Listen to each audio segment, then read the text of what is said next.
Hey guys, it's your girl Indie Kudi and welcome back to my channel. Today I will be sharing this Ram Navami makeup look. Now if you are new here, don't forget to subscribe my channel. Now let's begin. सबसे पहले मैं यहाँ पे ये Mars concealer palette use कर रही हूँ अपनी आईलिड्स को प्रेप करने के लिए। ना यहाँ पे मैंने एक फ्लैट ब्रश लिया है एंड ये वाइट मैं शेड यूज़ कर रही हूँ कंसीलर का। वाइट शेड हम इसलिए यूज़ करते हैं सो दैट जब हम अपना आई शैडो लगाते हैं तो आई शैडो काफ़ी ज़्यादा पॉप्ड अप लगता है एंड इन फैक्ट जो पिगमेंटेशन होती है वो काफ़ी अच्छी आती है कंपैरेटिवली जब हम कुछ भी अपनी आईलिड्स पे नहीं लगाते उनको प्रेप करने के लिए। ना ब्लेंडिंग के लिए मैं यहाँ पे ब्रश यूज़ कर रही हूँ, आप चाहो तो अपनी फिंगर टिप से या ब्यूटी ब्लेंडर से ब्लेंड कर सकते हो। ना यहाँ पे मैं ये माई ग्लैम फेस किट में से वाइट ट्रांसल्यूसेंट पाउडर यूज़ कर रही हूँ थोड़ा सा अपनी आईज को सेट करने के लिए। तो इससे क्या होता है जब हम अपना आई शैडो लगाते हैं फिर तो वो काफ़ी ज़्यादा स्मूथ आई शैडो लुक आता है और ऐसा नहीं लगता कि कोई क्रीजिंग है या बस ग्लेज्ड है। नाउ मैं यहाँ पे यूज़ कर रही हूँ Beauty Glazed eye shadow palette and यहाँ पे मैं ये येलो शेड यूज़ कर रही हूँ, काफ़ी ज़्यादा ब्राइट येलो शेड है। ये बेसिकली मेरा बेस शेड है तो मैं इसको अपनी पूरी आईलिड्स पे लगा रही हूँ। अच्छे से ब्लेंड करते हुए आपको लगाना होता है एंड धीरे धीरे आपको पिगमेंटेशन बढ़ानी होती है। हमेशा मेक श्योर कि जब आप प्रोडक्ट लेते हो ब्रश पे तो उसको पहले थोड़ा सा डस्ट ऑफ कर लिया करो सो दैट एक ही बारी में जाके ज़्यादा प्रोडक्ट ना लग जाए। आप धीरे धीरे प्रोडक्ट बिल्ड करोगे तो बेटर इंटेंसिटी आएगी। ना यहाँ पे मैंने ये लाइट ऑरेंज शेड लिया है एक दूसरे ब्रश पे एंड इसको मैं यहाँ पे अपनी क्रीज को थोड़ा सा डीपन करने के लिए एंड डार्कन करने के लिए यूज़ कर रही हूँ। एंड ये देखो मैं हर शेड को हमेशा लगाने से पहले डस्ट ऑफ करती हूँ क्योंकि ये एक बेटर टेक्निक होती है। नाउ यहाँ पे मैं मेकअप रेवोल्यूशन पैलेट ले रही हूँ एंड ये ब्लैक शेड यूज़ कर रही हूँ एक थोड़े से फ्लफी एंड डेंस ब्रश पे। यहाँ पे बेसिकली मैं इसको आउटर कॉर्नर पे ही लगा रही हूँ एंड थोड़ा सा ब्लेंड करते हुए मिड सेक्शन तक लेके जा रही हूँ। आपको हमेशा ये याद रखना है कि आपको बस ऐसे आई शैडो लगा नहीं देना है, कॉन्स्टेंटली ब्लेंडिंग करते रहनी है। अगर आप कॉन्स्टेंट ब्लेंडिंग करोगे तो आई शैडो लुक आपका बहुत अच्छा आएगा, आपका आई मेकअप काफ़ी ज़्यादा प्रोफेशनल लगेगा। नाउ सिमिलरली मैं अपनी दूसरी आई पे भी सेम टेक्निक यूज़ कर रही हूँ। पहले हल्का सा प्लेस करती हूँ एंड सर्कुलर मोशन में ब्लेंड करती हूँ। क्लिप मैंने थोड़ी सी फास्ट करी है लेकिन आपको स्लोली अच्छे से अपना टाइम लेके ब्लेंडिंग करनी है, ठीक है। अब इसके बाद क्या करेंगे, एक बार जब अच्छे से ब्लेंडिंग हो जाएगी फिर हम जाएंगे हमारे नेक्स्ट स्टेप पे। नाउ हमारा नेक्स्ट स्टेप है यहाँ पे ये गोल्डन शेड है, थोड़ा सा ग्लिटरी शेड है, मैं ये यूज़ कर रही हूँ from Hilary Rhoda eye shadow palette और बहुत ही हल्का सा ही अप्लाई कर रही हूँ। ज़्यादा शिमरी लुक नहीं चाहिए मुझे लेकिन थोड़ा सा जब आप ग्लिटर शेड यूज़ करते हो ना तो आपका आई लुक थोड़ा सा अलग लगता है। नाउ फिर मैं क्या कर रही हूँ, अब एक काफ़ी ज़्यादा फ्लफी ब्रश मैंने लिया है और एक बारी सब कुछ अच्छे से ब्लेंड कर रही हूँ, थोड़ा सा स्मूथ कर रही हूँ तो इससे आपके आई मेकअप का लुक काफ़ी ज़्यादा अच्छा आएगा। नाउ मूविंग फॉरवर्ड यहाँ पे मैं यूज़ कर रही हूँ Swiss Beauty pen eyeliner. Now eyeliner लगाने के लिए आपको हमेशा थोड़ा सा स्ट्रेट देखना होता है जब भी आप अपना विंग ड्रॉ कर रहे होते हो एंड देन उसको अपने मिड सेक्शन तक ड्रॉ करना होता है। और यहाँ पे ये देखो मेरी आईज थोड़ी सी हुडेड हैं तो जहाँ पे जो क्रीज बनती है ना मेरी, मैं बस वहीं तक विंग ड्रॉ कर रही हूँ। थोड़ा सा आप चाहो तो अपनी आईज को स्ट्रेच भी कर सकते हो तो इससे क्या होता है जब स्किन थोड़ी सी स्ट्रेच हो जाती है तो विंग बनाने में या आईलाइनर ड्रॉ करने में थोड़ा सा ईजी हो जाता है। नाउ इस तरीके से दोनों साइड पे अपने विंग्स को ड्रॉ करने के बाद मैं क्या करूँगी कि मैं अपनी आई लैशेज लगा रही हूँ। और ये ऑप्शनल है, आप चाहो तो लगा सकते हो वरना सीधा मस्कारा की कोटिंग कर सकते हो। अब मस्कारा को अगर आप 2-3 बार कोट करोगे अपनी आईलैशेस पे तो वो भी काफ़ी ज़्यादा डेंस लुक देती है। नाउ मूविंग फॉरवर्ड अब बारी आती है हमारे बेस मेकअप की। तो सबसे पहले मैं फेस क्लेंजिंग कर रही हूँ। तो ये मैं इसलिए करती हूँ क्योंकि इन केस जब मैं अपना आई मेकअप कर रही थी तो कोई फॉल आउट होगा या कुछ भी एक्सेस मेरे फेस पे गिरा होगा या थोड़ा सा फेस डर्टी होगा सो वो क्लीन हो जाएगा। इससे होगा ये कि जब हम अपना बेस मेकअप करेंगे तो वो काफ़ी ज़्यादा फ्लॉलेस बनता है एंड कोई भी डर्ट पार्टिकल्स की वजह से वो लुक गंदा नहीं लगता। नाउ बेस मेकअप को स्टार्ट करने से पहले अपने स्किन केयर के लिए मैं थोड़ा सा vitamin C face serum use कर रही हूँ। विटामिन सी आपकी स्किन को ग्लोई बनाता है, रिफ्रेश्ड बनाता है एंड अगर आपके फेस पे कोई भी स्पॉट्स होते हैं तो वो हटाता है। फेस सीरम एक अच्छा ऑप्शन है अगर आप अपने स्किन कंसर्न्स को डायरेक्टली ट्रीट करना चाहते हो तो।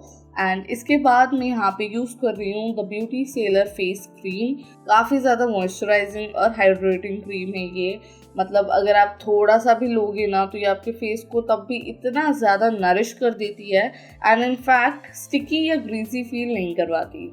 इसके बाद मैं यूज़ कर रही हूँ St Botanica under eye cream क्योंकि मेरे डार्क सर्कल्स हैं एंड ऑल्सो अपनी अंडर आइज को अगर आप अच्छे से मॉइस्चराइज कर लेते हो तो क्रीजिंग नहीं होती। नाउ यहाँ पे मैं यूज़ करने वाली हूँ यूनिकाया टिंटेड सनस्क्रीन। इसमें स्लाइटली टिंट है तो जब आप इसको अपने फेस पे लगाते हो तो थोड़ा सा ये आपकी स्किन को ब्राइट कर देती है एंड इनफैक्ट आपकी स्किन को बहुत ज़्यादा स्मूथ कर देती है एज इफ आपने प्राइमर लगाया हो। So I just love this sunscreen.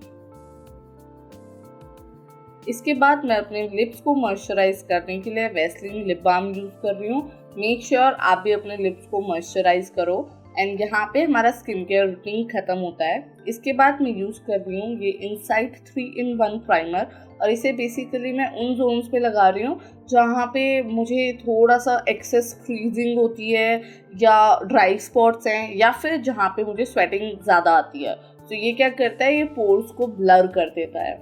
इसके बाद कलर करेक्शन के लिए मैं ये मार्स कंसीलर पैलेट यूज़ कर रही हूँ। अगेन फ्लैट ब्रश पे मैंने थोड़ा सा पिंकिश शेड लिया है अपने डार्क स्पॉट्स को कलर करेक्ट करने के लिए। यहाँ पे मैं अपने डार्क सर्कल्स पे लगा रही हूँ इसको पहले एंड देन थोड़ा सा लिप्स के अराउंड जो पिगमेंटेशन है वहाँ पर लगाऊंगी। मेक श्योर आप अच्छे से अपना टाइम लेकर कंसीलर को अप्लाई करो। आप जितना अच्छे से कंसीलर लगाओगे आपको उतनी ही बेटर कवरेज मिलेगी। फॉर मी मैंने लेटली एक्सपीरियंस करा है, मैं पिछले 2-3 सालों से मेकअप कर रही हूँ। सो जब मैं पहले फिंगर टिप से लगाती थी उसके बाद मैंने ट्राई करा कि मैं ब्यूटी ब्लेंडर से ब्लेंडिंग करूँ, देन मैंने ट्राई किया कि मैं ब्रश से ब्लेंडिंग करूँ एंड अब मैं ब्रश से ही अप्लाई भी करती हूँ एंड ब्लेंड भी करती हूँ। एंड ऑनेस्टली इस जर्नी में मैंने ये फिगर आउट कर दिया है कि जब आप ब्रश से अपने प्रोडक्ट्स को अप्लाई करते हो एंड ब्रश से ही ब्लेंड करते हो तो आपको स्लाइटली ज़्यादा कवरेज मिलती है। नाउ अगेन एक डेंस ब्रश ले रही हूँ मैं एंड बहुत ही स्लाइटली बस घुमा रही हूँ। ज़्यादा आपको स्ट्रेच नहीं करना है, आपको सिर्फ लाइटली ब्लेंड करना है। तो यहाँ पे इस तरीके से जहाँ जहाँ पे मैंने ये कंसीलर लगाया था उसको अच्छे से ब्लेंड कर रही हूँ। आप चाहो तो ब्यूटी ब्लेंडर से भी ब्लेंड कर सकते हो। ये आपको फिगर आउट करना होता है कि आपको क्या चीज़ पसंद है या आप किससे कंफर्टेबल हो। नाउ अगेन मैंने एक और फ्लफी ब्रश लिया है और उससे मैं यहाँ पे अपना फाउंडेशन अप्लाई कर रही हूँ। फाउंडेशन में I am in the shade 235 and अगर आपका शेड मेरे शेड के आसपास है तो आप ये शेड ट्राई कर सकते हो। एंड मैंने सारे प्रोडक्ट्स की लिंक डिस्क्रिप्शन बॉक्स में मेंशन करी है, so go check it out. And अच्छे से ब्लेंडिंग करने के बाद मैं आजकल ब्यूटी ब्लेंडर यूज़ नहीं कर रही हूँ क्योंकि ऑनेस्टली मेरे को फील होता है कि ब्रश से ही काफ़ी अच्छी सी ब्लेंडिंग मिल जाती है मुझे। नाउ हाईलाइटिंग के लिए मैंने यहाँ पे थोड़ा सा लाइट शेड यूज़ करा है एंड अगेन फ्लैट ब्रश से लगा रही हूँ। थोड़ा थोड़ा उन एरियाज़ पे लगा रही हूँ जहाँ पे मैं चाहती हूँ कि थोड़ा सा हाईलाइटेड लुक आए, जैसे कि मेरा नोज ब्रिज अंडर आइज के पास। तो बेसिकली अंडर आइज के पास जो ब्लूइश या ग्रेइश लुक आता है वो इससे कवर हो जाता है। एंड अपने क्यूपिड्स बो पे लगा रही हूँ और चिन के पास लगा रही हूँ। इस तरीके से कर्व ड्रॉ करो एंड देन यहाँ पे लगा लो। तो इन जगहों पे जब आप एक लाइटर शेड ऑफ कंसीलर लगाते हो ना तो काफ़ी ज़्यादा हाईलाइटेड लुक आता है। मैं यहाँ पे मैं अपनी जॉ लाइन के पास इस तरीके से कर्व बना रही हूँ। तो यहाँ पे क्या होगा कि मेरी चीक बोन का ना काफ़ी ज़्यादा लिफ्टेड लुक आएगा। तो आप चाहो तो आप भी ये ट्रिक ट्राई कर सकते हो। एंड इसके बाद अगेन एक ब्रश से ही मैं ब्लेंडिंग कर रही हूँ। अब एक ट्रिक यहाँ पे आपको बताना चाहूँगी कि जब आप कंसीलर लगा लेते हो ना तो उसके बाद हमेशा 30 सेकेंड्स वेट किया करो ब्लेंड करने से पहले। इससे क्या होता है कि आपको कवरेज ज़्यादा मिलती है। तो नेक्स्ट टाइम आप ये ट्रिक ट्राई करना एंड मुझे कमेंट सेक्शन में आके ज़रूर बताना क्या इस ट्रिक ने आपके लिए वर्क किया, आपको कवरेज ज़्यादा मिली या नहीं। एंड इस तरीके से अच्छे से ब्लेंडिंग करने के बाद में क्या करूँगी, मैंने जहाँ जहाँ पर भी कंसीलर लगाया है मैं उसको पैक करूँगी। तो पहले यहाँ पे अच्छे से ब्लेंड कर लो। देन यहाँ पे अब मैं मेबेलिन कॉम्पैक्ट यूज़ कर रही हूँ। बस एक अलग मैंने थोड़ा सा पाउडर ब्रश लिया है, वो भी थोड़ा सा फ्लफी ब्रश है, और इस तरीके से बस स्टैम्प कर रही हूँ। मैं ज़्यादा ड्रैग नहीं करती या ज़्यादा घुमा घुमा के ब्लेंडिंग नहीं करती हूँ, थोड़ा सा बस इस तरीके से स्टैम्पिंग मोशन में लगाती हूँ। एंड अभी जो मैंने कॉम्पैक्ट का शेड यूज़ करा था ना, वो एग्जैक्ट मेरे स्किन टोन का शेड ही था।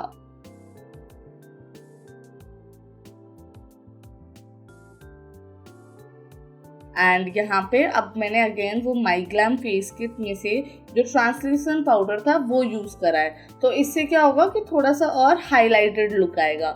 एंड अगेन जहाँ जहाँ पे मैंने कंसीलर लगाया था बस वहीं लगा रही हूँ। आप चाहो तो अपने पूरे फेस को भी पाउडर से पैक कर सकते हो। इसके बाद मैं वही फर्स्ट येलो शेड यूज़ कर रही हूँ अपनी लोअर आईलिड पे लगाने के लिए, एंड यहाँ पे अच्छे से ब्लेंड करते हुए लगा रही हूँ। इसके बाद मैं क्या करूँगी कि मैं ये वाइट मेबेलिन काजल यूज़ करूँगी। जब आप वाइट काजल लगाते हो ना तो आपकी आईज काफ़ी ज़्यादा वाइड लगती हैं, अवेकेंड लगती हैं एंड बड़ी लगती हैं।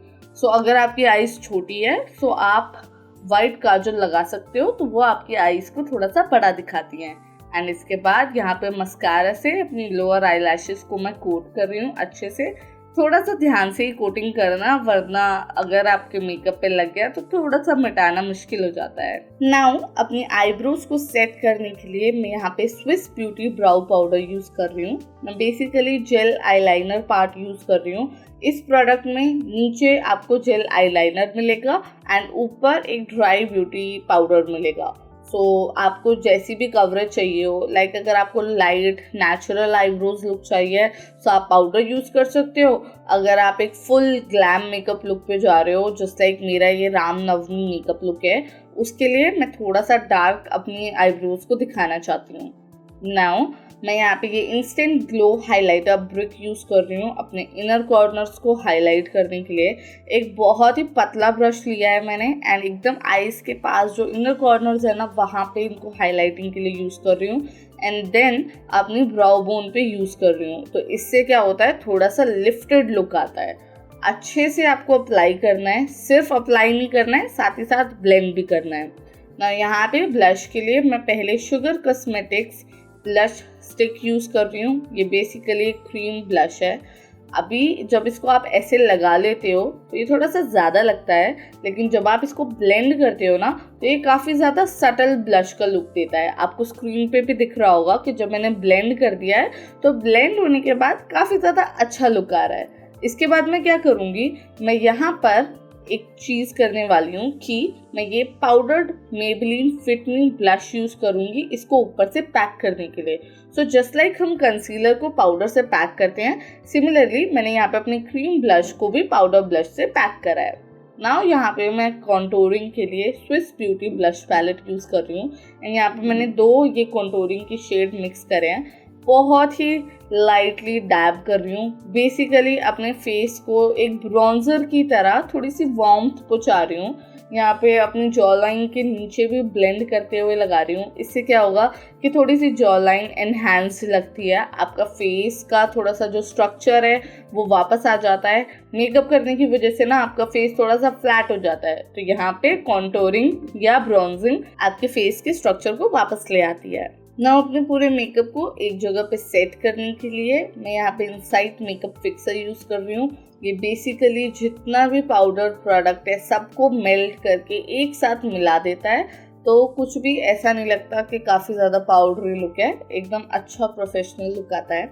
नाउ हमेशा आपको हाइलाइटर मेकअप फिक्सर यूज़ करने के बाद लगाना होता है, इससे आपके हाइलाइटर की इंटेंसिटी बढ़ जाती है एंड थोड़ा सा और ग्लोई लगता है। उसके बाद लास्ट में अपने रामनवमी लुक को कंप्लीट करने के लिए मैं यहाँ पे ये my glam mini lipstick use कर रही हूँ इन द शेड हाइप। काफ़ी ज़्यादा mauvy light pinkish nude shade है, बहुत अच्छा लगा मुझे ये शेड। And this is it, this is my Ramnavami makeup look. I hope you guys liked it. Don't forget to subscribe my channel and hit the notification bell icon. See you next week. Bye.